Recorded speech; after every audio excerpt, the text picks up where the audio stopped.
حضرت عمر کا زمانہ ہے، مسجد میں عورتیں بھی نماز پڑھنے آتی ہیں اور مرد بھی نماز پڑھنے آتے ہیں۔ ایک خوبصورت عورت کا راستہ ایک نوجوان لڑکا روکتا ہے۔ ایک دن اس نے دیکھا، ایک دن رک کے کہا تجھے مسئلہ کیا ہے؟ اس نے کہا کہ میں تیرا چاہنے والا ہوں۔ اس نے کہا کہ میری چاہت ڈیمانڈ جو کروں گی پوری کر دو گے؟ اس نے کہا آسمان سے تارے بھی توڑ لو۔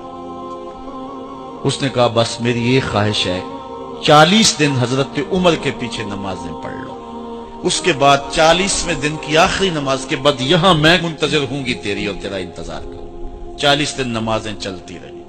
پھر عمر کا لہجہ اور من کے روگ نہ دھلے اور من میں نور نہ اترے۔ 40ویں دن کی آخری نماز کے بعد وہ گردن جھکا کے جا رہا تھا، لڑکی اسبِ وعدہ کھڑی تھی۔ کہا گزر رہے ہو؟ میں اسبِ وعدہ کھڑی ہوں۔ کہا کھڑی رہو۔ عمر نے دل کا تعلق رب سے جوڑ دیا ہے۔ آؤ اس قرآن سے تعلق جوڑو، یہ دلوں کے زنگ اتارتا ہے، روحوں کو نور دیتا ہے۔ اسلام کا جو بنیادی اخلاق ہے وہ حیا ہے، یہ بات ذہن میں رکھیں۔ ہر دین کی ایک پہچان ہے، حضور نے فرمایا اسلام کی بنیادی پہچان کیا ہے؟ حیا ہے۔ جب ہم نے اسلام کے دامن کو چھوڑ دیا ہے، یہ رسم حنا کے نام سے بدتمیزی یہ کس معاشرے سے ہم نے لی ہے؟ اور کیا بہوؤں بیٹیوں کا تماشا لگایا ہے، اور نیم برہنہ بیٹیاں لوگوں کی شہوانی نگاہوں کے سامنے ہیں، اور باپ بھی کھڑا ہے اور بیٹا بھی کھڑا ہے۔ نہ باپ کی آنکھوں میں حیا ہے، نہ بیٹے کی نظروں میں حیا ہے، نہ بھائیوں میں غیرت ہے، اور کہتے ہو اللہ کی رحمتیں ہمارے اوپر نازل ہوں۔ یہ تو شکر کرو پتھر نہیں برستے محمد عربی کے قدموں کا صدقہ۔ اگر ان کی رحمت نہ ہو درمیان میں ابھی آگ لگ جائے دونوں جہاں میں۔ یہ تو ان کی رحمت ہے کہ پتھر نہیں برستے۔ پچھلی قوموں نے ایک ایک جرم کیا، کسی کے اوپر پتھر برسے، کسی کے اوپر خون برسا، کسی کے اوپر ایسا زلزلہ آیا کہ نیچے والی جگہ اوپر اور اوپر والی بستیاں نیچے۔ لیکن اس امت پر ایسا نہیں ہوگا، اور اللہ نے فرمایا ما کان اللہ لیعذبہم وانت فیہم، محبوب تیری وجہ سے میں عذاب نہیں اتارا ورنہ پیس کے رکھ۔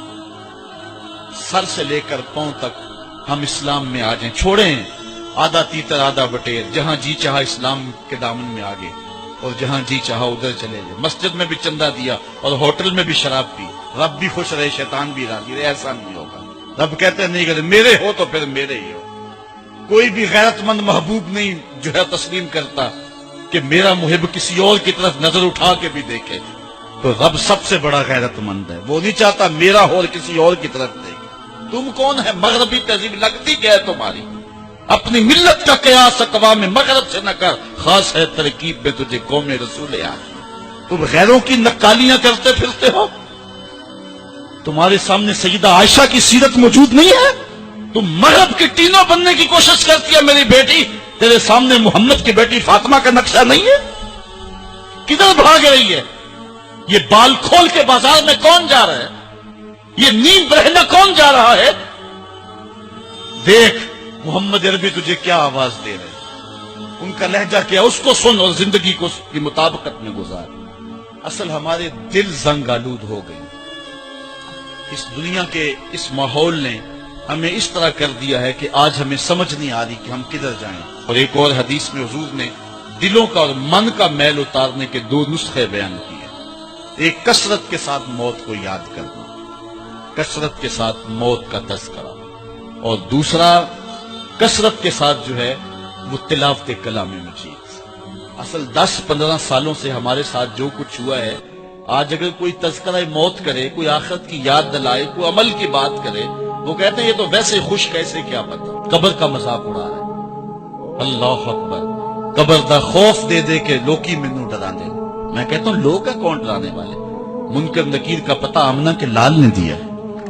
فَلْيَضْحَكُوا قَلِيلًا وَلْيَبْكُوا كَثِيرًا، تمہارا رب کہتا ہے تھوڑے ہنسا کرو زیادہ رویا کرو۔ رونا دل کا میل اتارتا ہے، باطن کے اجاڑ پن کو دور کرتا ہے، من میں خشیت الہی کے پھول کھلاتا ہے۔ اور حدیث میں آتا ہے وہ آنکھ خوف خدا کی وجہ سے روئی اور ایک بال کی جڑ بھی بھیگ گئی، کل قیامت کے دن وہ بال جہنم میں نہیں جانے دے گا۔